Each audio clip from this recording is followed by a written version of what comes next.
I need you to lend me some money.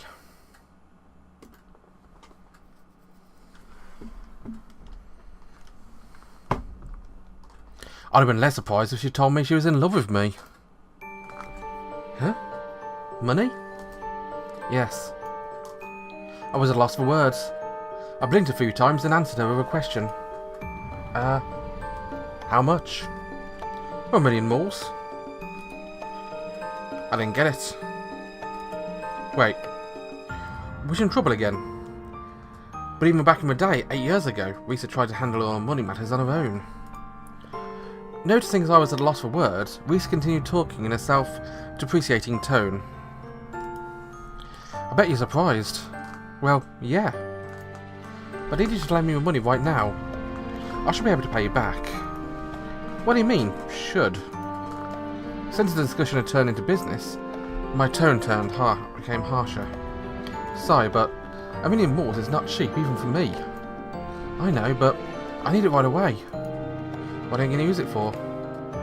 Reese was hesitating, but if she was going to clam up at this point, she wouldn't have called in the first place.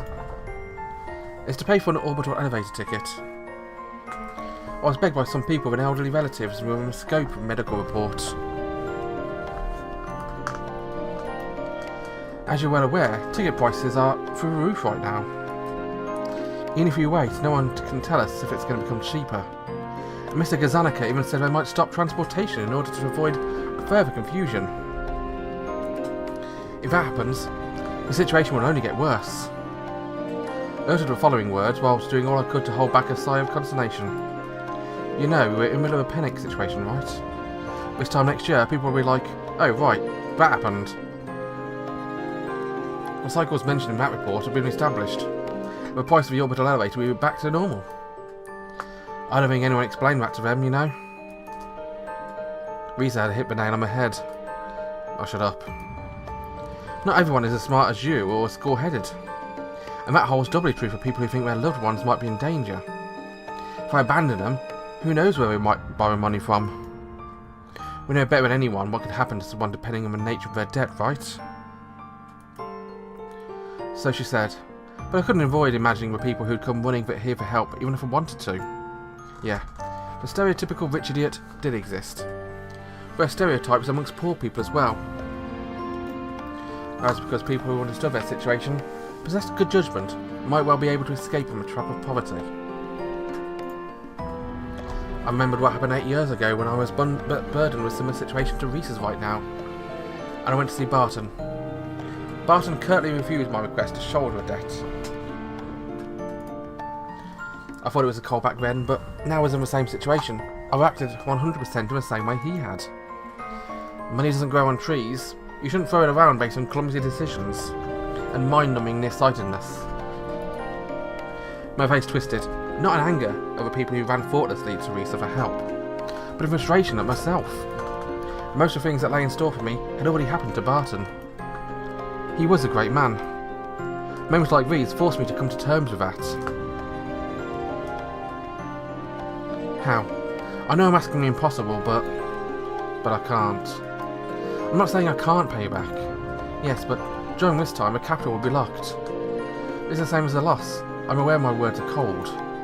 Conversely, I can say that I'm where I am now because I've never done something like this. You told me yourself. Not everyone can behave like you, Risa. Just saying those words made me want to puke blood.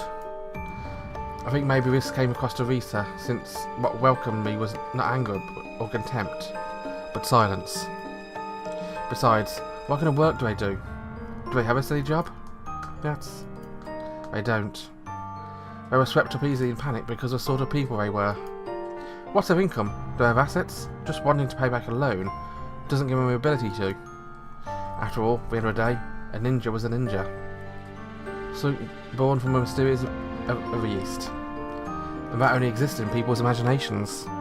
If, by a stroke of luck, they had property that had a price rise, things would be different. When I thought that far, I realised. What if they had property that had a price rise? So, what's it about? Huh?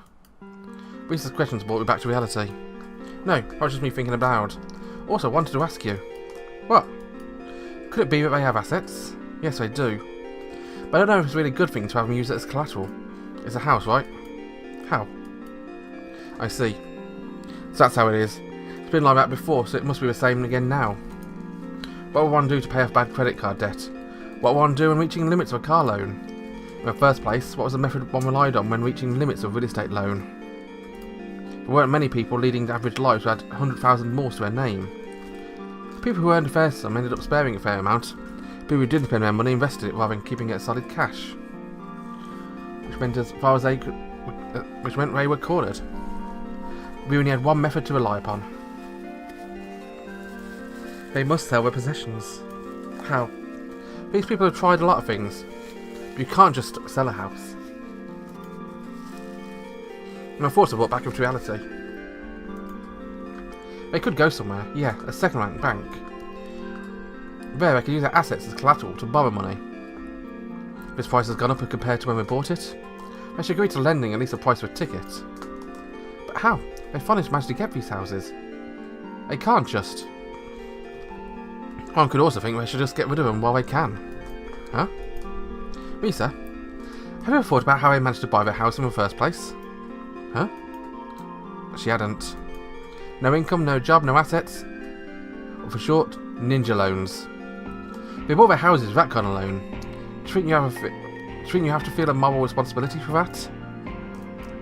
I can only do that much. I don't care if you hate me for it. Hate you? But how? What are you talking about? It's true. That's exactly what I stopped in my tracks and closed my eyes. What I'm betting everything on. Understood. I'll try doing that. A second-rank bank, call Marco, ask him about which banks are keen on real estate assets. He should tell you. I have some things to do. Sorry to spring this on you out of nowhere, and for not thinking about your circumstances. It's okay. Besides, this call should end up bringing me a lot of money. Maybe we should bill you for a cut of profits. I don't mind. Okay, talk to you later. Thanks. I hung up after hearing that one word and let my mind start working. Since she was talking about 1 million moors, that meant there must be several people trying to do the same thing. If it was a reaction from more than one small segment of a population, and if several others involved in the market also thought that this was a reaction of more than one small segment of a population, I punched the number into a tablet and started the call. I got rejected a few times, but it connected on my fourth try. Thank you for calling New Age Development. Please use our automated voice guide. And follow the stereotypical guide and selected about selling a house. Connecting you to an operator. After a short time on hold, I was connected to a call centre, built in what was probably an impoverished country somewhere on Earth, where labour is cheap. Ooh, low blow. Thank you for calling. May I inquire as to the nature of your call? I'd like some information about selling a house. Oh, my apologies. We're currently not accepting any inquiries relating to a purchase or sale of real estate properties. You're not? Because of a news release the other day on Earth, we are currently pausing one part of our operations. This inquiry is about a loan. We are accepting those in another service. Sales and purchase operations are scheduled to resume in a few days, but currently... Understood. Thank you very much. I hung up the phone after doing a bit of thinking while biting a corner of a tablet. I called once again, and it wasn't connecting. This time the call went from a 6th try. I also followed the automated voice guide but changed which option I took. Thank you for calling. May I inquire as to the nature of your call? It was so similar I thought it was a program or something. The voice was clearly not the same. I uttered these words. So, thinking about purchasing some property. Are you, open to business? Of course. Which city in the lunar surface are you thinking about? Is the property you're looking to purchase? I hung up the phone. Just to be sure, I called another real estate agent. The result was the same. The calls concerning a sale, they explained they weren't performing sales or purchases. They would accept calls for purchases. It was stupid to think about the why. Because everyone was rushing to sell, or because they thought the real estate market might plummet to in the near future. Still, when I called up the data on my tablet and looked at the state of the market, I saw that prices hadn't changed. The market hadn't actually dropped. I poked on my head a bit with a corner of my tablet. Thinking about it calmly, something's weird. I've seen this pattern somewhere before. Then I remembered.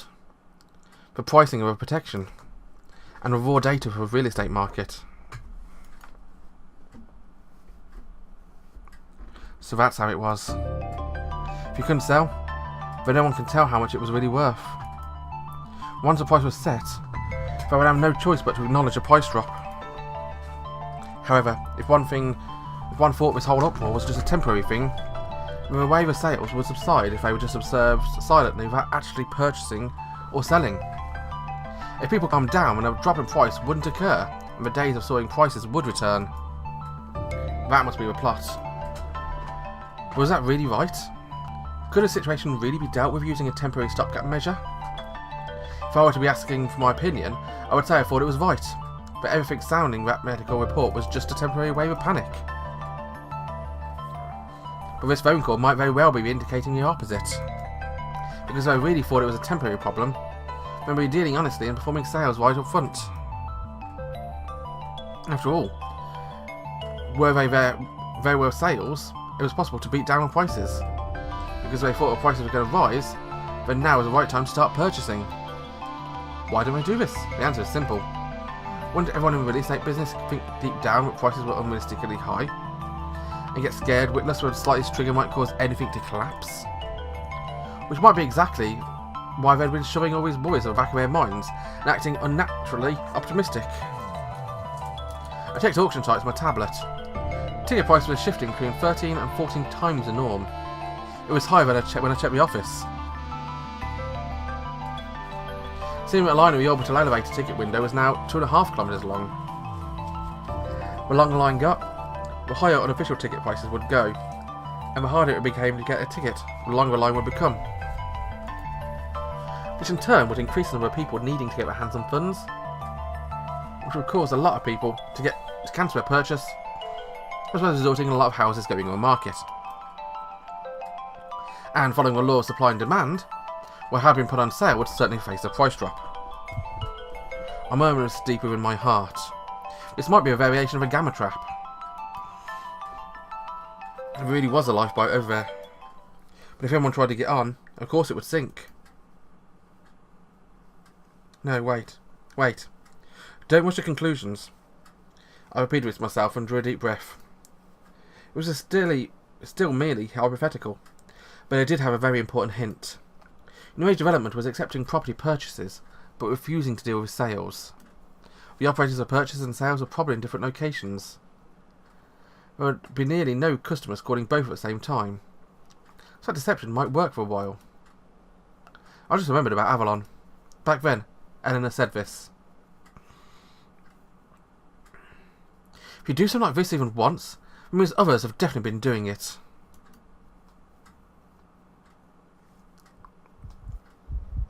Alright. I headed for New Age Development's office. I travelled to a far end of the lunar surface to look for a non-existent power station. This should be nothing. I started walking fast, then trotting, finally ended up running as fast as I could. I hadn't done much running for a few years now, so when I arrived at my destination I was out of breath. But as soon as I beheld the sight there, a smile spread across my face to its own accord. I'm such an idiot, I thought.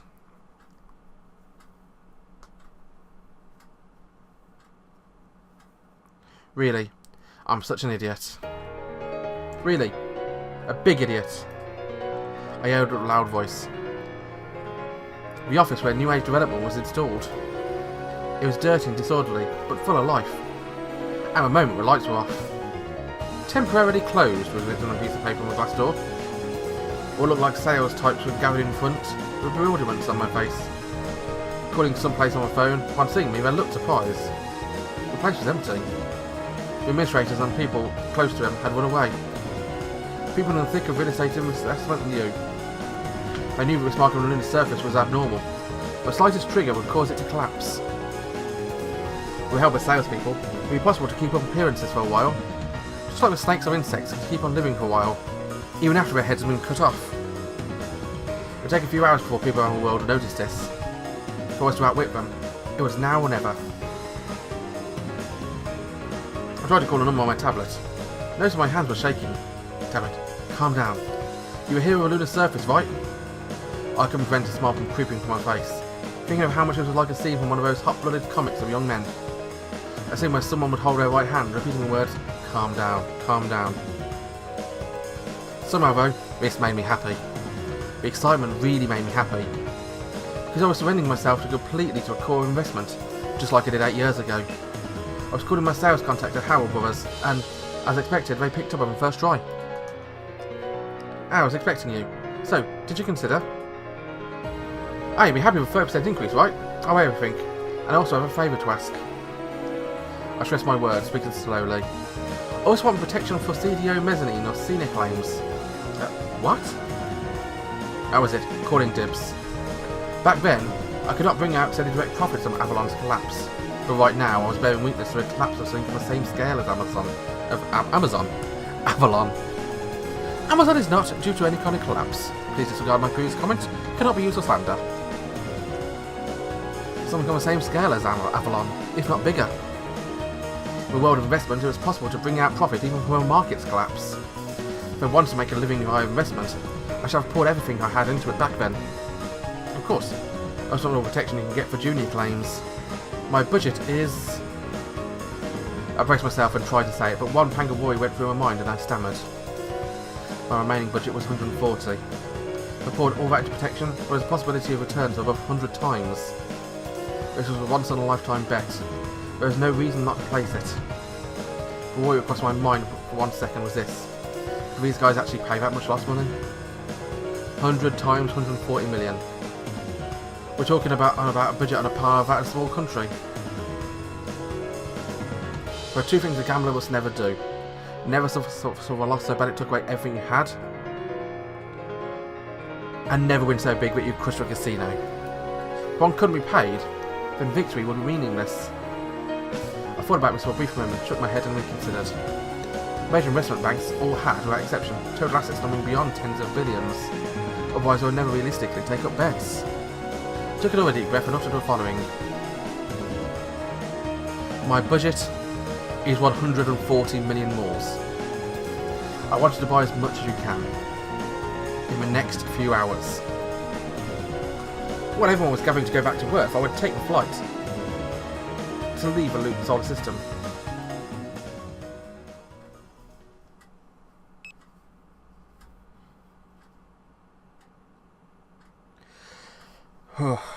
That's exhausting, that entire conversation. I'm going to continue it next time when I've had a drink. Bye bye.